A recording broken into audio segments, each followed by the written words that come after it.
이 본문을 아시지만 좀 독특한 말씀이죠. 하나님을 피곤하게 하라라는 것입니다. 사람은 쉬어야 되는데 누구를 못 쉬게 하라고요? 하나님 쉬지 못하게 하라. 많은 목사님들이 이 말씀을 가지고 목회 전기를 마련하신 말씀이기도 합니다. 또 기도의 능력을 발견한 말씀이기도 하죠. 제가 세운로교회에 있을 때 정불도 원로 목사님이 그런 말씀하셨습니다. 목회는 내가 하는 게 아니라 하나님이 하시는 거다. 하나님이 하시는 거다. 목회뿐만 아니라 우리의 인생, 우리의 가정, 우리의 사업, 하나님이 하시는 줄 믿습니다. 그러니까 사람이 하는 거하고 하나님이 하는 거하고는 전혀 다른 질의 차이, 양의 차이가 있겠죠. 모든 대형 교회가 다 그렇게 된 것들은 아니겠지만 정말로 하나님께서 쓰시는 또 하나님께서 일하신 질적인 사역, 양적인 사역, 거기 중요한 것은 과연 이 사역을 지금 누가 하고 있느냐라는 것입니다. 그래서 목사님 뭐라고 말씀하시냐면 세운로 교회는 기도로 성장한 교회죠. 기도로 큰 교회고 정불도 원로 목사님의 가장 유명한 책도 교회는 무릎으로 세워진다. 이런. 근데 그 교회만 무릎으로 세워지겠습니까? 기업도, 가정도, 인생도 무릎으로 세워지는 줄 믿습니다. 똑같은 원리거든요. 그러니까 언제 하나님이 목회를 하시냐? 목사가 기도할 때 하나님이 목회하신다라는 거죠. 목사가 기도할 때 하나님이 목회하신다. 성도가 기도할 때 하나님께서 그 가정과 그의 기업과 그의 직장에서 하나님의 역사가 나타나게 된다라는 것입니다. 하나님이 하셔야 되는데 하나님이 하시려면 뭐 해야 된다고요? 기도해야 된다라는 아주 단순한, 굉장히 단순한 원리입니다. 근데 이제 우리가 기도의 원리들을 우리 마음 가운데 잘 심어 놓지 않으면 우리가 기도를 못하거나 중단하거나 자꾸 뒤로 미루죠. 기도에서 하나님 일하시는 게 아니라 하나님 잠깐, 하나님 쉬세요. 하나님 피곤하시니까 지금까지 일 많이 하셨으니까 쉬세요. 누가 할게요? 내가 할게요. 그러니까 기도는 안 하고 이제 자기가 일을 하는 거죠. 자기 일, 자기 집 일, 교회 일, 목회. 여러분, 기도는 결국 하나님으로 쉬지 않도록 하시는 것입니다.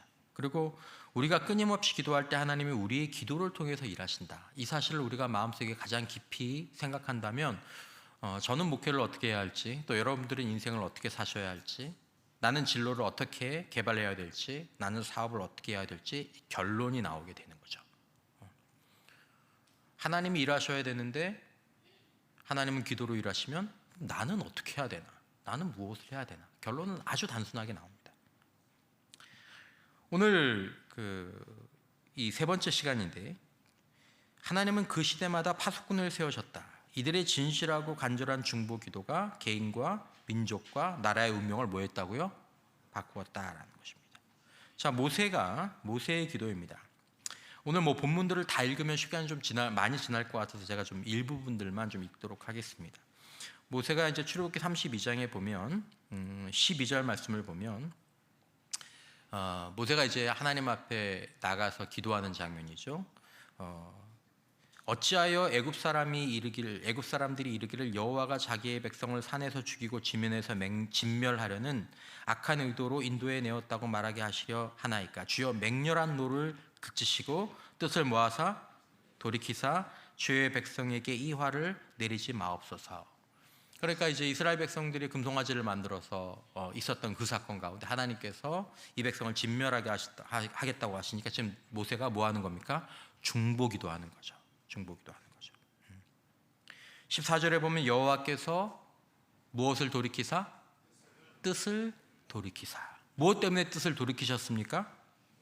모세의 중보기도 때문에. 한 민족이 진멸될 뻔했는데 모세의 중보기도 때문에 한 민족의 운명이 바뀐 거죠. 여기서 가장 중요한 게 이것입니다. 여호와께서 뜻을 돌이키셨다. 무엇으로? 한 사람의 중보기도로 하나님께서 뜻을 돌이키셨다. 하나님께서 뜻을 돌이키셔서 그 백성의 화를 내리지 않으신 거죠. 자, 결론을 보면, 사실은 결론적으로 보면 이렇게 되는 겁니다. 하나님께서 자신의 뜻을 돌이키시기 위해서 중보기도자 모세를 그 민족의 누구로요? 지도자로 세우고 택하신 것입니다. 이 원리를 잘 아셔야 됩니다. 하나님께서 왜 모세를 택하셨냐 하면 이스라엘 백성들이 광야에서 분명히 뭐 할 거예요? 원망하고 불평하고 우상 숭배하고 나한테 진멸당할 그 행동들을 할 텐데, 그때 누가 이 백성들을 위해서 중보기도해서 내 뜻을 돌이켜줄 거야. 줄 사람이 필요하다. 그래서 모세를 이스라엘 민족의 지도자로 예비해서 세우신 것입니다. 중보기도자, 하나님의 사랑의 마음, 자신의 약물을 위해 끝까지 기도할 사람을 하나님이 만드시고, 그런 사람을 만드시고, 그래서 그 사람을 나중에 무엇으로 세우신다고요? 지도자로 세우십니다. 여러분, 우리가 우리 자녀들을 위해서 기도할 때, 우리 자신을 위해서 기도할 때 그 기도 많이 합니다. 꼭 해야죠. 지역과 민족과 세계와 열방을 변화시킬 하나님 지도자로 써주십시오. 요셉 같은 지도자, 솔로몬 같은 지도자, 다니엘 같은 지도자, 모세와 같은 지도자.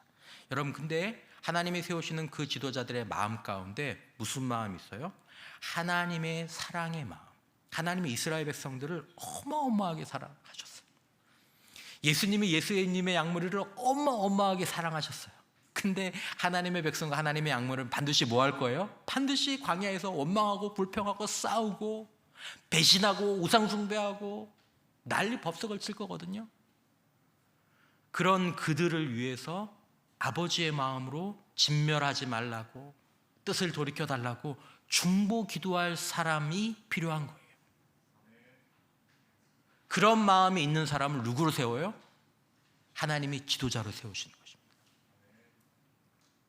그러니까 여러분, 정말 중요하게 아셔야 될 원리, 우리 자녀들을 위해서 기도하시는 어머니 아버지, 여러분들이 지금 이곳에 있는 어머니 아버지, 애들 데리고 오신 어머니 아버지들은 여러분들 아세요? 여러분들은 잘 모르겠지만 여러분들을 위해서 기도하는 어머니 아버지들이 지금 여러분들을 데리고 온 거예요. 우리 아이들이 하나님이 쓰시는 지도자가 되길 바라는데, 우리가 머리가 되지 않고가 아니라 꼬리가 되지 않고 머리가 되기를 원하는데, 그러려면 이 아이들의 무슨 그릇이 넓어져야 되냐면 사랑의 그릇, 긍휼의 그릇이 넓어져야 됩니다. 사랑의 그릇과 긍휼의 그릇이 넓어지면 어떤 그릇이 넓어집니까? 기도의 그릇이 넓어집니다. 기도의 그릇이. 여러분, 아주 악한 사람도 자녀들을 위해서 기도합니다. 어려운 일 생기면 기도해달라고 기도 요청합니다. 생전에 새벽기도 안 나오던 사람이 갑자기 새벽기도 나오면 목사님들이 긴장한다 그러잖아요. 왜 나왔지? 나올 사람이 아닌데 문제가 생기니까 나오는 거예요. 누구한테 문제가 생겼겠어요? 우크라이나에 문제가 생겼겠어요? 자기 아이한테 문제가 생겼어요. 자기 남편한테 문제가 생겼어요. 아무리 믿음이 없는 사람도 자기 아이나 자기 남편에게 문제가 생기면 기도합니다. 왜요? 자기 남편과 아이는 뭐 하니까? 사랑하니까. 딱 사랑의 그릇만큼 기도합니다. 그리고 그 사랑의 그릇만큼 그 사람이 지도자입니다. 영적인 지도자, 하나님이 쓰시는 지도자. 딱 그만큼. 그러니까 100명을 다스릴 사람이면, 하나님께서 100명분의 사람을 주시려면 100명분의 사랑 정도는 있어야 되는 거죠. 뭐 지금 10,000명을 목회한다고 해서 그분이 10,000명의 그릇을 갖고 있다, 그렇게까지 환원시킬 수는 없겠지만 성경적인 원리가 그래요. 그러니까 여러분, 이 사랑의 그릇, 긍휼의 그릇은 기도의 그릇과 정확하게 일치된다는 것을 아셔야 합니다. 그러니까 아무리 중보기도를 하려고 해도 중보기도가 잘 안 되는 경우가 있어요. 그건 왜 그래요? 사랑이 없어, 긍휼이 없어서 그래요. 이게 없으니까 안 되는 거예요. 없어서. 하나님, 저 지도자 되게 해주세요. 근데 자기 가족도 사랑 못해요. 그건 이기적인 거. 하나님이 그런 사람을 지도자 못 세우십니다. 뭐 직업은 좋은 직업 할지 모르고 뭐 직위는 올라갈지 모르겠지만 하나님이 쓰시는 지도자는 아니에요. 그런 지도자는 자기를 위해서 지도자가 되겠다는 거지, 지도자의 자리가 욕심이 나서 지도자가 되겠다는 거지, 하나님께 쓰임받는 지도자가 되는 것은 아니다라는 것입니다. 그러니까 여러분, 내가 하나님께 쓰임받는 지도자가 되기 위해서 하나님 저에게 능력을 주시고 기술을 주시고 지성을 주시고, 여러분 그것보다 가장 중요한 것은 사랑의 그릇, 긍휼의 그릇이 넓어지기를 하나님 앞에 구하시기를 축원합니다.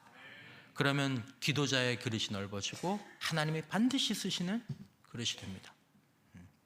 정말 중요합니다. 그러니까 여러분, 가장은 가족을 사랑하는 마음을 달라고 기도하고, 사업가는 직원들을 사랑하는 마음을 달라고 기도하고, 사역자는 부서와 성도들을 악한 자라도 품고 기도할 수 있는 자가 되게 해달라고 기도하고, 실제로 기도해야 합니다. 그러면 하나님이 반드시 쓰실 것입니다. 그러니까 여러분, 이 기도의 그릇이 넓어지면, 사랑의 그릇이 넓어지면, 긍휼의 그릇이 넓어지면 반드시 복을 받게 되어 있습니다. 이거는 뭐 제가 100% 장담합니다. 보장합니다. 이거 뭐 증거가 너무너무 많으니까. 꼭 여러분 이걸 기억하시고, 그래서 결국 모세의 이 중보기도가 민족의 운명을 바꾸는 거죠. 중보기도가. 민수기 21장 7절 말씀에 백성이 모세에게 이르러 말하되 우리가 우리 여호와와 당신을 향하여 원망함으로 범죄하였사오니 여호와께 기도하여 이 뱀들을 우리에게 떠나게 하소서. 모세가 백성을 위하여 뭐하매? 기도하매. 운명을 바꿨어요. 죽을 사람들을 살려놓는 거죠. 살려놓는 거죠. 자, 사무엘은 뭐라고 얘기합니까? 사무엘상 12장 23절에서 나는 너희를 위하여 어떤 죄를요? 너희를 위하여 기도하기를 쉬는 죄를 여호와 앞에 결단코 범하지 아니하고. 사무엘 7장 13절 보면 이에 블레셋 사람들이 굴복하여 다시는 이스라엘 지역 안에 들어오지 못하였으며 여호와의 손이 사무엘이 뭐하는 날 동안? 사는 날 동안 블레셋 사람을 막아주십니다. 자, 이 무슨 말입니까? 결국 사무엘이 사는 날 동안 블레셋 사람들이 침공하지 못한 이유가 무엇 때문이에요? 사무엘이 그들을 위해서 계속 뭐 했기 때문에? 기도를 쉬지 않았기 때문에. 기도하기를 쉬지 않았기 때문에. 그러니까 저는 이 말씀 보다가 정말 하나님께서 그 한 교회의 원로 목사님이 되게 해주시면 원로 목사님은 그 사람들을 위해서 기도하는 것들을 계속하는 게 그게 복이구나라는 걸 이제 느꼈어요. 그러니까 우리 은퇴하신 권사님들, 은퇴하셨지만은 이제 기도할 힘밖에 없는 권사님들, 아니면 이제 장로님들, 그분들에게 주신 하나님의 책임은 그 전에도 마찬가지지만 기도하는 거죠. 기도하는 거죠. 그러니까 여러분, 사무엘이 완전히 그 백성에게 어떤 그늘이 되어주는 겁니까? 기도의 그늘이 되어주는 겁니다. 기도의 그늘. 여러분, 여러분들의 자녀의 기도의 그늘은 누구입니까? 누구입니까? 내 자녀의 기도의 그늘. 엄마 아버지가 아니라 할머니 할아버지라도 있는 사람들은 복이에요. 요즘 그렇죠. 엄마 아빠는 기도 안 하는데 할머니 할아버지가 아직까지 기도하는 그런 분들이 있어요. 여러분과 저는 누구에게 기도의 그늘이 되어주고 있습니까? 여러분, 누구의 기도의 그늘이 되어주고 있습니까? 기도자는요, 기도의 그늘이 되어주는 사람입니다. 사역자는 성도의 기도의 그늘이 되어줘야 합니다. 부서의 담당자는 마찬가지죠. 교사와 목자는 자기 아이들과 자기 목원들의 기도의 그늘이 되어주라고 세워주신 사람입니다. 이건 정확합니다. 기도의 그늘이 되어주지 않으면 그것은 뭐예요? 죄입니다. 기도의 그늘이 되어줘야 될 사람이 기도의 그늘이 되어주지 못하면 그것이 죄입니다. 죄라고요. 목자가 목원들에게, 교사가 아이들에게, 목사가 성도들에게 기도의 그늘이 되어주지 않으면 그걸 죄라고 얘기하는 거예요. 무겁게 받아들이셔야 합니다. 엘리야가 이 세상을 떠날 때 엘리사가 엘리야를 향해서 이렇게 열왕기상 2장 12절에서 이렇게 얘기했습니다. 엘리사가 보고 소리 지를 때 내 아버지요. 엘리사가 이 자기 스승 엘리야에게 내 아버지요, 이스라엘의 병거와 그 마병이요 그랬습니다. 강력한 기도의 그늘이 되어주었던 엘리야, 그가 이스라엘의 병거와 마병이라는 거죠. 우리 교회에 강력한 기도의 그늘이 되어주는 사랑으로 기도해주는 그 원로들의 기도, 아이들을 위해서 주는 그 교사의 기도, 목원 식구들을 해서 기도해 주는 그 목자의 기도, 이게 그것의 병거와 마병이라는 것입니다. 엘리야가 죽고 이제 엘리사가 죽을 때 요아스가 열왕기상 13장 14절에서 이렇게 얘기합니다. 엘리사가 죽을 병이 들매, 죽을 병이, 뭐 요즘으로 하면 굉장히 심각한 병이 드는 거죠. 여러분, 이 죽을 병이 들어서 죽는 거, 여러분, 우리 성도들 가운데 그거 굉장히 부끄러워하시는 분들이 계시는데, 여러분, 이 세상 사는 동안 우리는 때로 죽을 병에 걸려서, 때로는 사고로 하나님의 부르심을 받습니다. 그거 부끄러운 거 아닙니다. 그럼 우리가 죽을 병이 들려서 죽지 어떻게 죽습니까? 그럼 안 죽어야지 우리가. 엘리사도 죽을 병이 들어서 병으로 죽었어요. 병으로. 그랬더니 이스라엘 왕 요아스가 그에게로 내려와서 자기의 얼굴에 눈물을 흘리며 이러는 거예요. 내 아버지여, 내 아버지여, 이스라엘의 병거와 마병이요. 엘리사가 그 민족을 위해, 이제 누가 나를 위해서, 누가 이 민족을 위해서 이렇게 기도해 줍니까? 누가 교회를 위해서, 누가 우리 부서를 위해서, 누가 목사님을 위해서 그렇게 기도해 줍니까?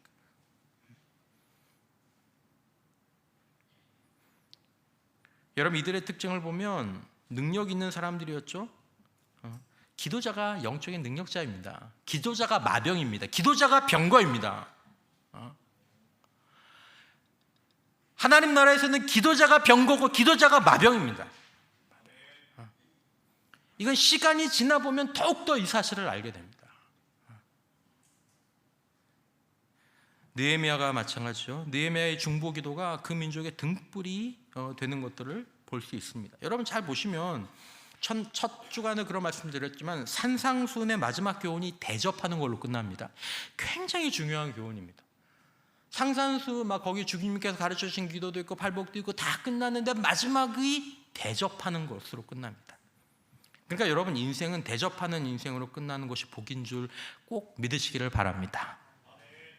제가 제 말에 권위를 부여한 만큼 나이가 많은 목사가 아니라서 이렇게 말씀을 드리지만, 이건 선배 목사님들이나 성경을 빌어서 여러분들에게 말씀을 드립니다. 그 인생이 대접하는 인생으로 끝나야 그게 복받은 인생입니다. 하나님 나라에서 복된 인생입니다. 대접한 것이 없는 인생. 그는 인생을 떠나면서도 마음에 짐을 가지고 떠나게 될 겁니다. 여러분, 이들의 기도가 보십시오. 이기적인 기도가 아닙니다. 민족을 위한 기도였습니다. 민족을 구원해달라는 기도였습니다. 느헤미야가 1장에서 기도하죠. 1장 4절에서 내가 이 말을 듣고 앉아서 울고 수일 동안 슬퍼하며 하늘의 하나님 앞에서 금식하며 기도하여. 나라와 민족을 위해서 기도하죠. 쭉 하다가 11절에 보시면 주여 구하오니 귀를 기울이사 누구의 기도와? 종의 기도와 주의 이름을 경유하는 누구의 기도요? 종들의 기도를 들으시고. 여러분, 여기서 뭘 보십니까? 느헤미야만 기도한 게 그 느헤미야서에 나오거든요. 근데 느헤미야만 기도한 게 아니라 누구도 기도했어요? 종들이 있었다는 겁니다. 느헤미야와 함께 기도하는 기도팀이 있었다는 거예요. 이게 성경에서 여러분 굉장히 중요한 부분. 느헤미야와 함께 중보기도팀이 경유하는 그 종들이 함께 기도했습니다. 그러니까 여러분, 느헤미야서 2장 1절에 보면 다 알진 않지만 2장 4절에 보면 왕이 내게 이르시되 그러면 내가 무엇을 원하느냐 하시기로. 자, 그렇게 기도하고 느헤미야가 왕 앞에 갔더니 감히 신하가 왕 앞에서 슬픈 기색을 드러내니까, 야, 너 왜 안 좋은 일 있냐? 옛날엔 이런 말을 하면 그냥 그대로 죽어야 되는데 죽지 않고, 이거 기도의 결과죠. 그리고 느헤미야한테 이렇게 물어보는 거죠. 내게 무엇하여 주기를, 너 무엇을 원하느냐 하시기로. 내가 하늘의 하나님께 묵도하고. 저는 늘 이 장면이 참 아름답게 느껴지는 장면 가운데 하나입니다. 늘 기도하던 사람이지만 왕이 자기한테 뭘 원하느냐라고 물으니까 잠깐 마음속으로 하늘의 하나님께 조용한 소리로, 하나님, 제가 무엇을 구해야 할지 하나님, 제가 잘 구할 수 있도록 주님 도와주십시오.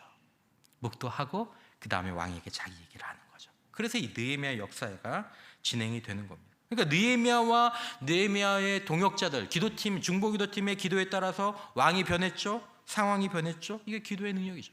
민족을 바꾸는 기도의 능력. 느헤미야하고 느헤미야 사람들이 가진 게 뭐밖에 없습니까? 기도밖에 없습니다. 기도밖에 없습니다. 지금도 동일합니다. 하나님의 일은 성경에 보십시오. 하나님의 일은 무엇에 의해서 됐습니까? 기도에 의해서 됐습니다. 기도에 의해서. 만약에 느헤미야가 기도 안 했으면, 종들이 기도 안 했으면 그런 일이 없죠. 목회, 다른 하나님의 역사하심, 가정의 변화, 뭐 우리의 기업이 하나님의 기업이 되는 거, 사람의 변화, 하나님이 하셔야 되는 일. 여러분, 그게 만약에 성경에 쓰여 있다고 생각해 보시죠. 그 앞에 반드시 뭐가 있겠습니까? 누가? 기도하며. 어떤 사람들이? 기도하며. 그가 변화되었더라. 그 일들이 이루어졌더라.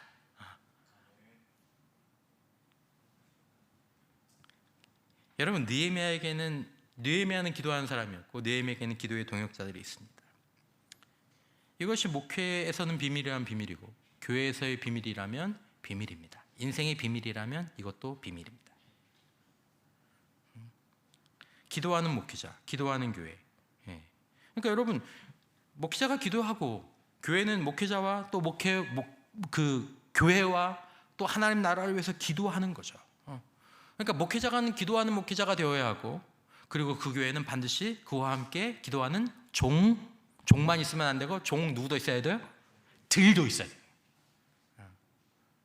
그러니까 우리 교회의 기도의 불꽃이 개인에게 또 아직 곳곳에서 이렇게 아직 살아있는 게, 이걸 모으진 않았지만 제가 보기엔 아직 모았다고 생각은 안 들어요.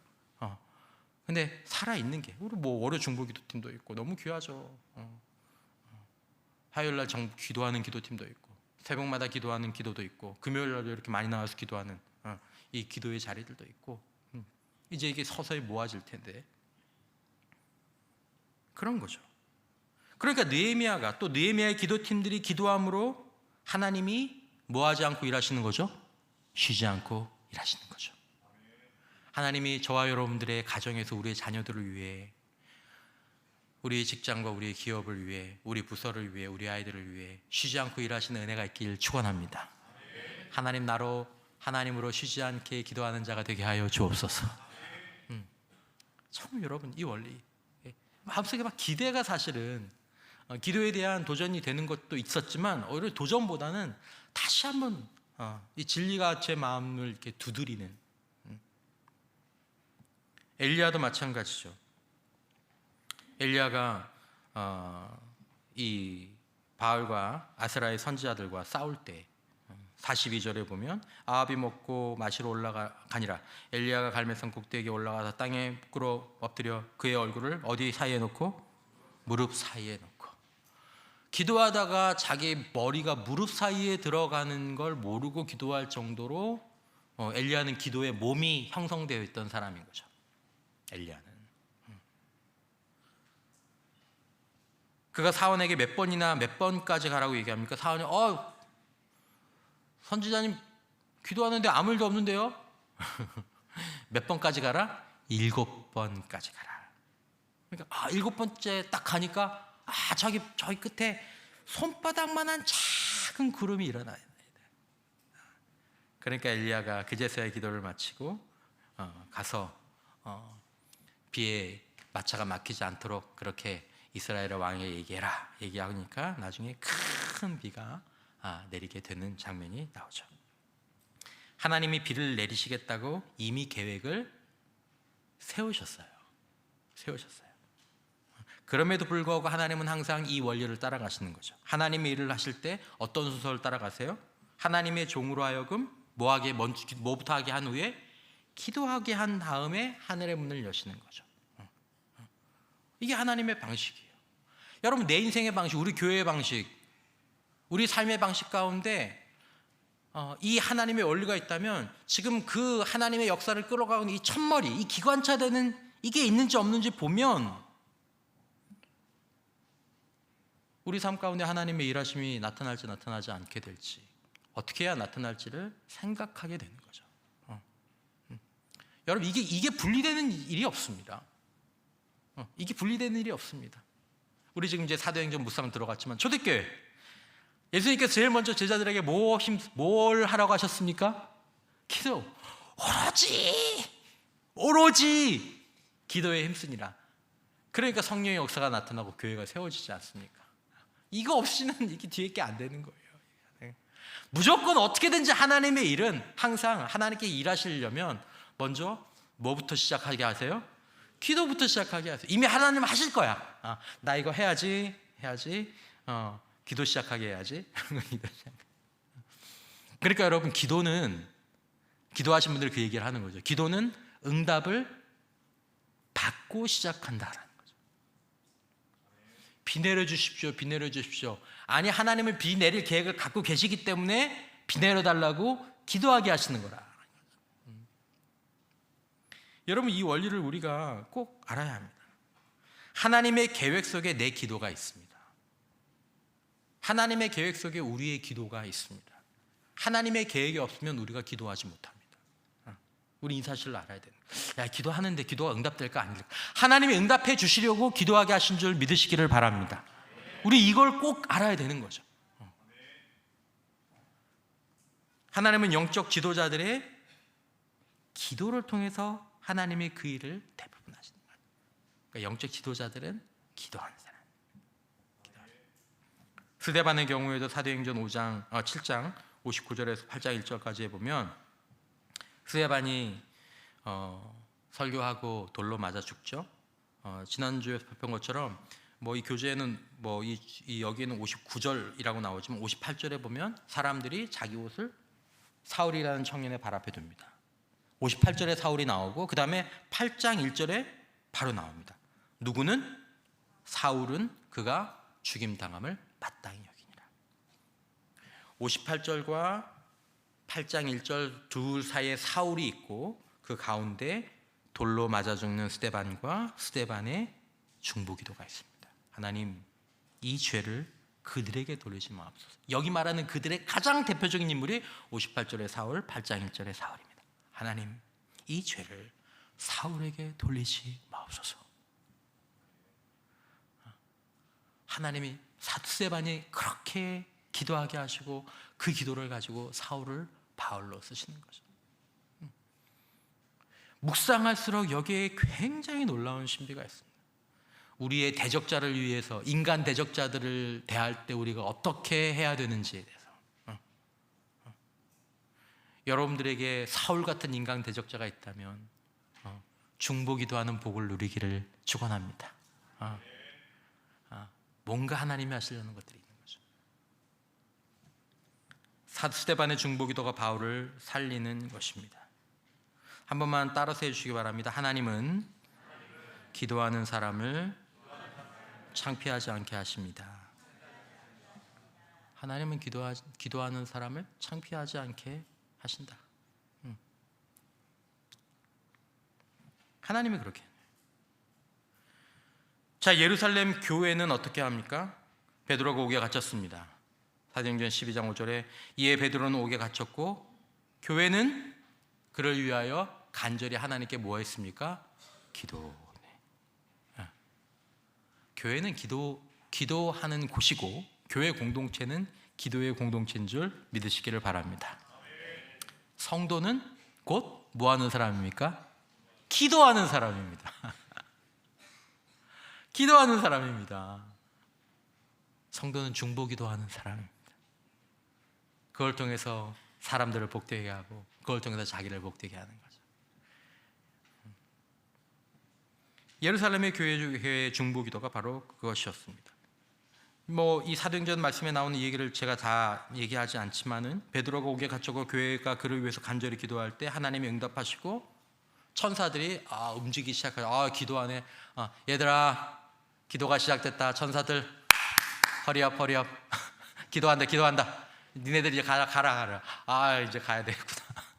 천사들이 말씀드린 것처럼 여러분, 이게 이 원리가 있는 거예요.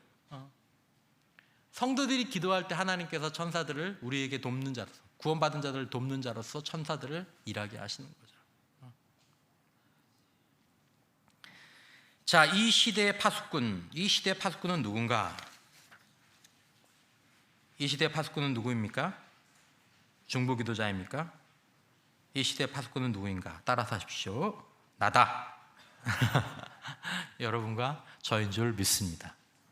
이 시대의 파수꾼은 바로 나다. 자, 성경 속에 있는 중보기도자들에게 배울 것이 무엇인가? 중보기도는 거기에 이건 답을 알려드려야 되겠죠? 중보기도는 사랑이다. 중보기도는 사랑이다. 두 번째, 중보기도는 행복이다. 행복이다. 여러분, 우리의 기도가 저들을 살릴 수.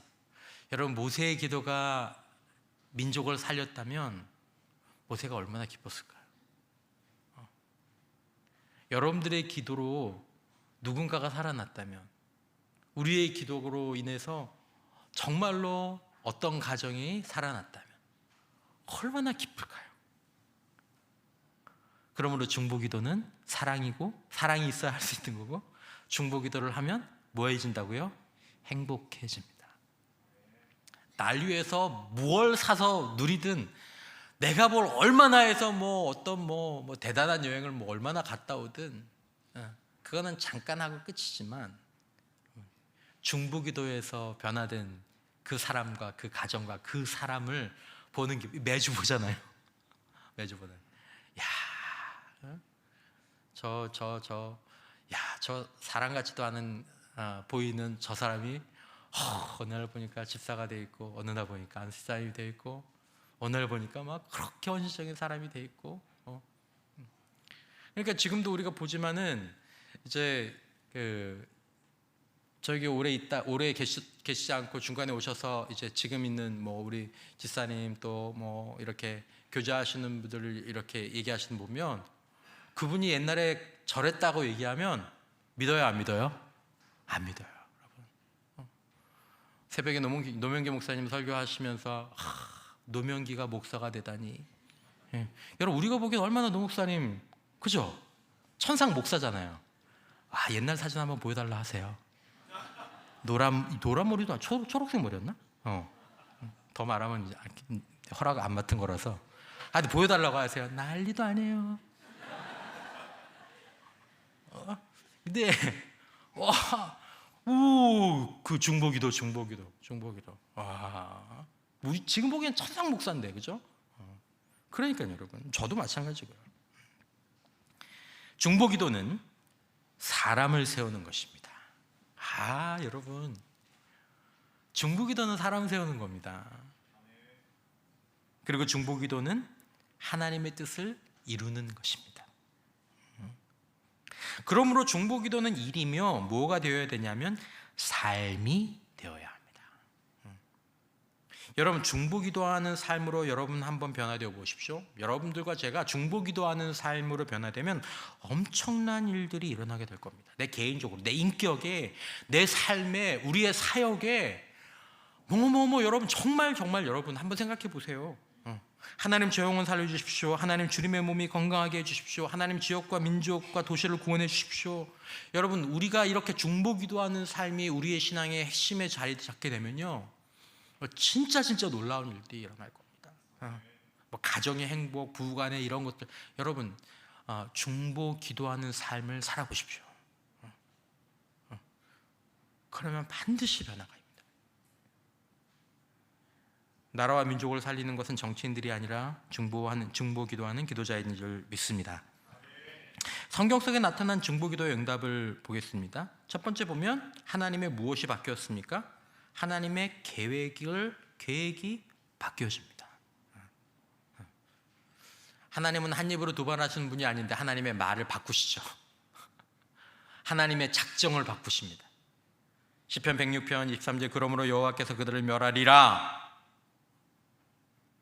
하셨으나 그가 택하신 모세가 그 어려움 가운데에서 그의 앞에 서서 그의 노를 돌이켜 멸하지 아니하게 하였도다. 돌이켰다. 하나님의 뜻을 돌이킨다라는 건 역사와 운명을 바꾼다라는 얘기죠. 자, 두 번째, 중보기도를 통해 죄를 용서받고 무엇을 받습니까? 회복을 받습니다. 역대하 7장 14절, 내 이름으로 일컫는 내 백성이 그들의 악한 길에서 떠나 스스로 낮추고 기도하여 내 얼굴을 찾으면 내가 하늘에서 듣고 그들의 죄를 사하고 끝 그들의 땅을 고치리라. 회복.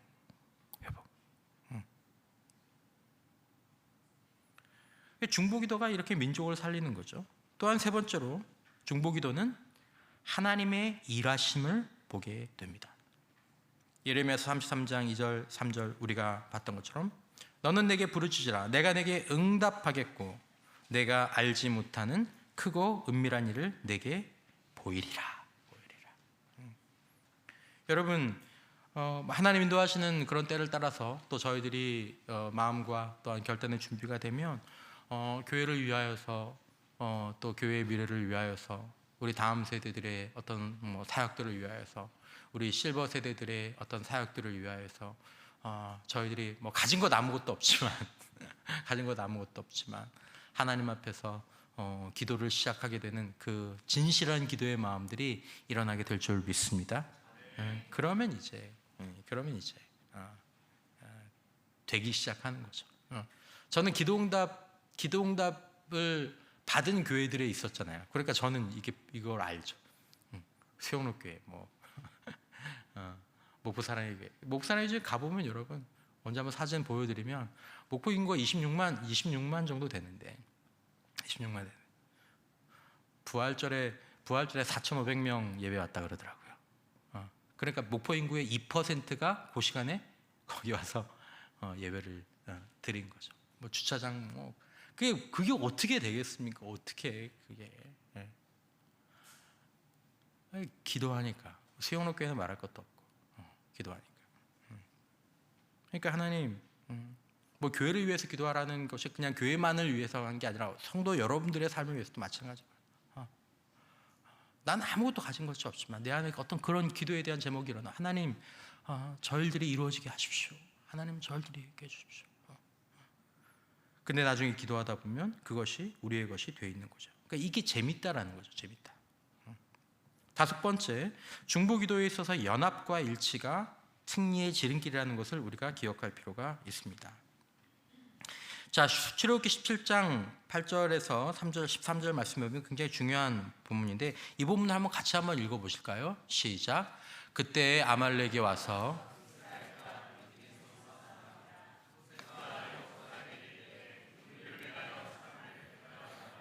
아말렉과 싸우라. 내일 내가 하나님의 지팡이를 손에 잡고 산 꼭대기에 서리라.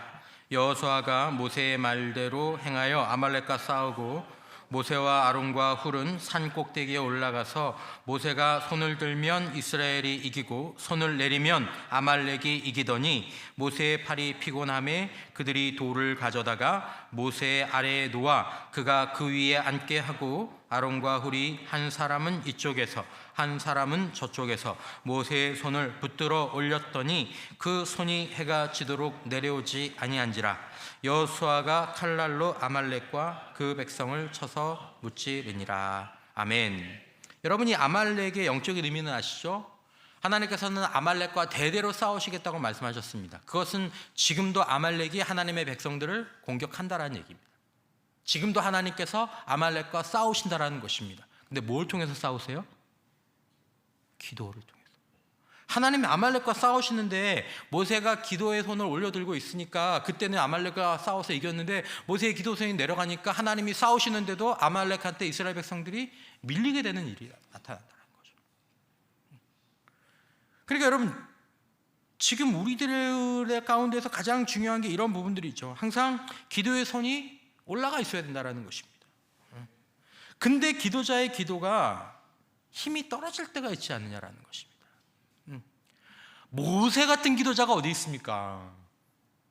모세 같은 기도자, 하나님과 대면하여 누구와 얘기한 것처럼 얘기해요? 친구와 얘기한 것처럼. 야,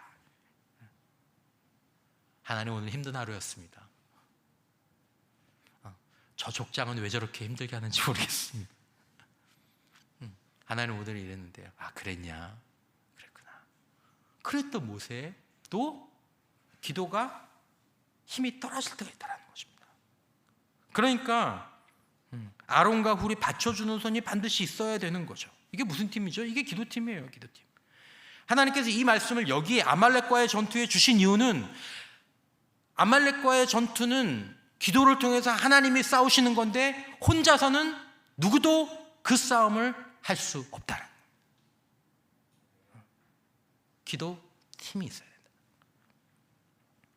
기도팀, 영적 지도자 모세와 아론과 훌이 같은 마음으로 기도의 손이 들려 있을 때 반드시 교회의 사역과 우리 가정의 사역들은 아말렉을 물리치고 승리할 수 있게 되는 줄 믿습니다.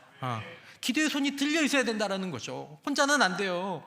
기도하는 엄마 혼자로는 안 돼요. 기도하는 아빠 혼자로는 안 돼요. 기도하는 목사, 선생님 혼자로는 안 돼요. 부서에 기도하는 사람이 나밖에 없다, 혼자로는 안 돼요. 하나님, 저와 함께 기도할 수 있는 사람을 주십시오. 목장에서도 최소한 목자와 부목자 둘은 기도는 해야 되는 거죠. 목자도 사람인데 1년 내내 좋은 컨디션으로 유지 못합니다. 어떤 때는 그냥 목자 반납할까? 그런 생각 많이 하시잖아요. 목자 반납할까? 1년에 몇 번씩 하시잖아요. 힘드니까. 나는 기도의 동역자가 있는가? 그러니까 어쨌든 교회는 기도하는 곳이죠. 교회 공동체는 기도하는 공동체고 성도는 기도하는 사람입니다. 이게 성도의 정체성입니다. 그가 복받는 길이고 그가 승리하는 길이고, 그리고 성도는 항상 혼자가 아니라 같이 기도해야 결국 영적 싸움은 승리할 수 있다. 영적 싸움은 절대로 혼자서는 승리할 수 없습니다. 반드시 지게 됩니다. 혼자서 싸우면. 그러니까 신앙생활은 혼자 싸우면 반드시 지게 돼 있습니다. 절대로 못 이깁니다. 절대로 못 이겨요. 기도가 밀리면 지는 거죠. 기도가 밀리면. 아말렉은 여러분 약한 사람부터 쳤습니다. 이스라엘 백성들의 뒤에 남아있는 이 뒤에 꼬리, 약한 사람들이 뒤에 꼬리에 났잖아요. 그 여러분들 아시죠? 초원에서 사자나 하이에나 초식 동물들을 공격할 때 뒤에 처지는 것들을 공격하잖아요. 뒤에 처지는 것들. 그러니까 여러분, 교회의 어느 공동체에 딱 봤는데 우리 교회 공동체는 다 일당백이야. 일당백 할 수 있는 사람만 남아있어. 그 교회는 위기에 있는 교회입니다. 교회는 강한 사람도 있지만 좀 덜 강한 사람도 있고, 아주 약한 사람도, 아주 약한 사람. 뭐 저희 교회는 그런 경우가 없지만은, 제가 저 수영로 교회 있을 때 보면 이제 교회 예배가 5부까지 있잖아요. 5부가 1시인가 뭐 이렇게 되는데, 5부 예배 마지막 예배에 나오시는 분들의 믿음이 좋을까요? 좀 안 좋을까요?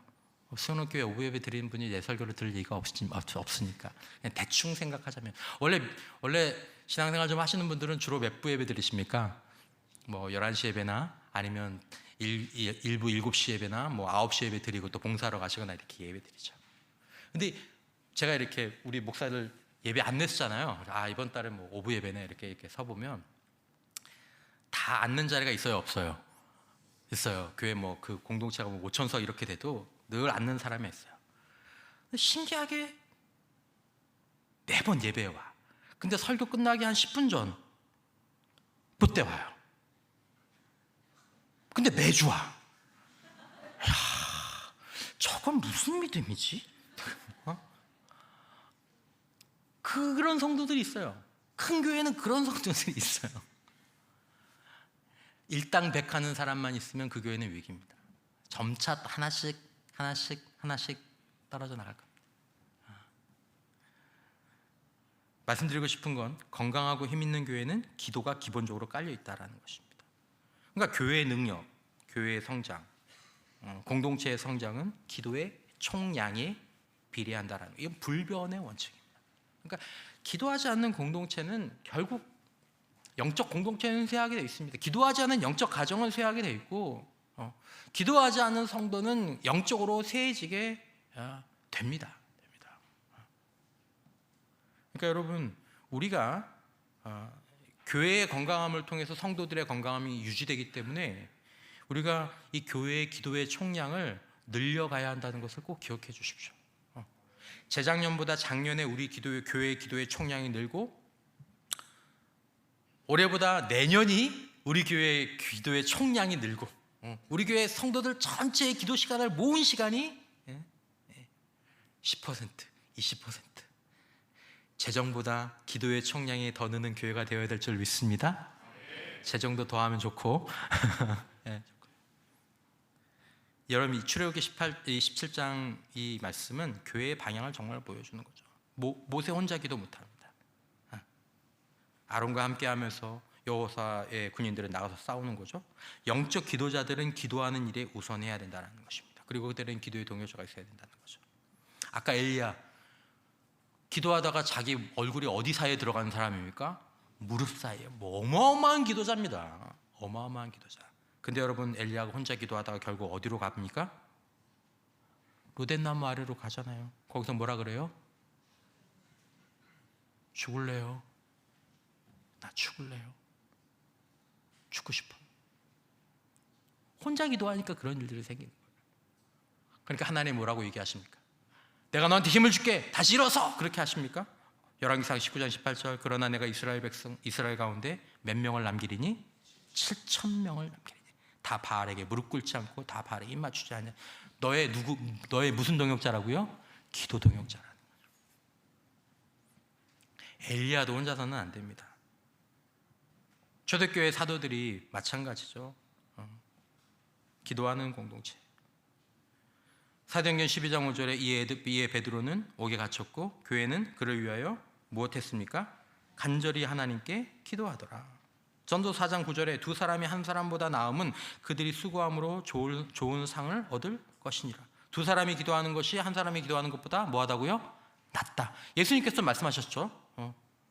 두세 사람이 내 이름으로 모인 곳에 기도 응답을 하나님께서 주신다라는 거죠. 혼자 기도하는 것도 괜찮지만 전도서 4장 12절에 한 사람이면 패하겠거니와 두 사람이면 맞설 수 있나니 세 곁줄은 쉽게 끊어지지 않는다. 이것이 교회의 기도의 동역자가 절실히 필요한 이유입니다. 나는 내 기도의 동역자는 누구인가? 아내와 남편, 자녀. 우리 가운데 그런 분들이 있어요. 가정에 기도 제목이 생기면 아내와 남편, 자녀들까지 기도의 동역자가 되는 가정이 있어요. 가족 톡방에 기도 제목 딱 올리면 엄마 아빠 기도할게요. 우리 기도해요. 진짜 행복한 가정이죠. 진짜 행복한 가정이에요. 그 가정을 유지하셔야 되고 그 가정을 위해서 기도하셔야 됩니다. 창세기 18장 17절 유명한 아브라함의 중보기도입니다. 중보기도가 멈춰서는 안 된다라는 본문인데, 자, 여러분 아시죠? 이 본문에 보면 긴 본문이지만 하나님께서 소돔과 고모라를 멸망시키려고 하실 때 아브라함에게 가서 그에게 이 얘기를 하십니다. 자, 보면 19절에 내가 그로 그 자식과 건석에게 명하여 여호와의 도를 지켜 의와 공도를 행하게 하려고 그를 택하였나니 이는 나 여호와가 아브라함에게 대하여 말한 일을 이루려 함이니라. 내가 아브라함의 이 길을 숨기지 않겠다라고 얘기하고 소돔과 고모라에 대한 계획을 하나님께서 아브라함에게 말씀을 하십니다. 그러니까 아브라함이 뭐라고 얘기하죠? 맨 처음에 24절에 보면 하나님, 그 성 중에 의인 몇 명이 있으면 50명이 있으면 선하신 하나님께서 그들을 멸하실 겁니까? 그래, 난 안 한다. 28절에 50명 중에서 5명 부족하면 안 될까요? 그래 45명 오케이. 29절에 아브라함이 또 아뢰어 이르되 40명은 어떻게 안 될까요? 40명 오케이. 30절 아브라함이 하나님 화내지 마시고 한 번만 더 들어주세요. 30명이면 어떡하실 거예요? 30명 오케이. 아브라함이 또 이르되 내가 감히 죽게 한 번만 더 20명 어떡하실래요? 그런데 20명으로 그렇게 하지 않겠다. 하나님, 제가 이번 한 번만 더 아뢰겠습니다. 10명 찾으시면 어떡하겠습니까? 내가 10명으로 말미암아 멸하지 아니하리라. 여기서 끝납니다. 근데 여러분, 이 말씀의 시작점, 왜 하나님께서 아브라함에게 이 얘기를 하셨을까요? 왜 아브라함에게 소돔과 고모라를 그냥 멸망시키면 되지 왜 이 말씀을 하셨을까요? 누군가를 살리려고 말씀을 하신 거죠. 나와 누군가 나와서 나한테 이 딜을 하길 바라신 거죠. 여러분, 이 본문에서 유명한 묵상의 질문이 있습니다. 만약에 아브라함이 10명까지 해놓고 하나님, 한 명이라도 있으면 그건 힘들겠죠? 라고라도 한 번만 더 물어봤으면 어땠을까? 하나님께서 노라고 말씀하지 않으셨거든요. 10명? 그래, 10명도 오케이. 이건 영원한 미스테리죠. 아무도 몰라요. 하지만 분명히 하나님께서 아브라함의 기도에 대해서 중보 기도를 원하셨고 이 타협하기를, 딜하기를 원하신 거죠. 여러분, 참고로 이 말씀에 보면 이 롯의 인생이 나오지 않습니까? 창세기 12장 4절에 보면 이렇게 나옵니다. 이에 아브라함이 여호와의 말씀을 따라갔고, 아브라함은 누구의 말씀을 따라갔습니까? 여호와의 말씀을 따라갔습니다. 근데 동일한 방향으로 누가 갔어요? 롯도 그와 함께 갔으며 나옵니다. 여러분, 롯의 인생에서 최고의 선택은 누구와 함께 간 겁니까? 아브라함과 함께 간 겁니다. 그래서 롯이 거부가 되고요, 롯 인생이 잘 되고. 롯의 인생의 최악의 선택은 무엇입니까? 삼촌 좌하세요. 삼촌이 좌하면 내가 우하고 삼촌이 우하면 내가 좌할게. 이거 아브라함이 얘기한 건데. 여러분, 우리 평생에 그런 선택이 분명히 있을 겁니다. 여러분, 룻기 아시죠? 룻기. 룻의 최고의 선택은 누구를 쫓아간 겁니까? 나오미를. 룻기 1장 14절에 보면 굉장히 독특한 표현이 나옵니다. 우리가 평소에 쓰지 않는 표현. 개정개혁으로는 그들이 소리를 높여 다시 울더니 오르바는 그의 시어머니에게 입 맞추고 갔죠? 룻은 그 시어머니 나오미를 뭐 했더라? 붓 쫓았더라. 이 무슨 말인지 모르겠어요. 붓 쫓았다는 말이 무슨 말인가? 세번역은 그러나 룻은 오히려 시어머니 곁에 더 뭐 했다? 달라붙었다. 안 가요, 엄마. 안 가요, 어머니. 저는 안 가요. 더.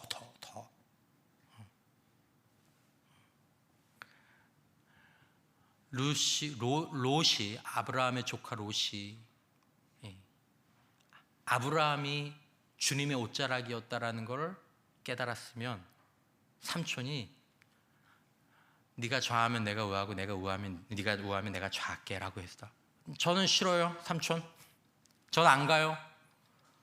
내 양들 반 굶어 죽어도 난 안 가요. 그렇게 했어야 되죠.